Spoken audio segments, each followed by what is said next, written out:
যুক্তরাষ্ট্র ও ইসরায়েলের সঙ্গে ইরানের সম্পর্কের টানাপোড়েনের মধ্যে আবারও উত্তাল হয়ে উঠেছে মধ্যপ্রাচ্যের সমুদ্রপথ। ওমানের উপকূলের কাছে একটি তেলবাহী ট্যাংকারে ভয়াবহ হামলার ঘটনা ঘটেছে। ঘটনাটি ঘটে আল শিশা এলাকা থেকে প্রায় ১৭ কিলোমিটার দূরে।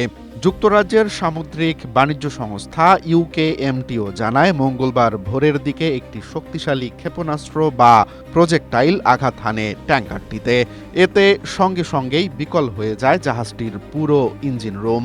মূলত গত ২৮ ফেব্রুয়ারি যুক্তরাষ্ট্র ও ইসরায়েলের ইরান কেন্দ্রিক যুদ্ধ শুরুর পর থেকেই কৌশলগতভাবে গুরুত্বপূর্ণ হরমুজ প্রণালীতে চরম উত্তেজনা বিরাজ করছে। জীবন অবাক না করলে কে করবে? ২৮% মিল্ক ফ্যাটের অবাক করার সাথে ফ্রেশ মিল্ক পাউডার। জীবন অবাক করুক প্রতিদিন।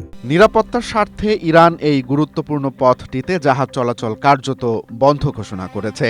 যুদ্ধের আগে যেখানে প্রতিদিন ১৩০টিরও বেশি বাণিজ্যিক জাহাজ চলাচল করত, তা এখন নেমে এসেছে হাতে গোনা কয়েকটিতে।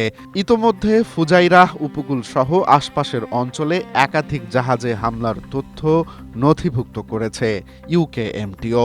অন্যদিকে নির্দেশনা অমান্য করা বেশ কিছু জাহাজে হামলার দায়ও স্বীকার করেছে ইরানের revolutionary guard corps IRGC. Washington জাহাজগুলোকে নিরাপত্তা দেওয়ার প্রতিশ্রুতি দিলেও বাস্তব চিত্র বলছে ভিন্ন কথা।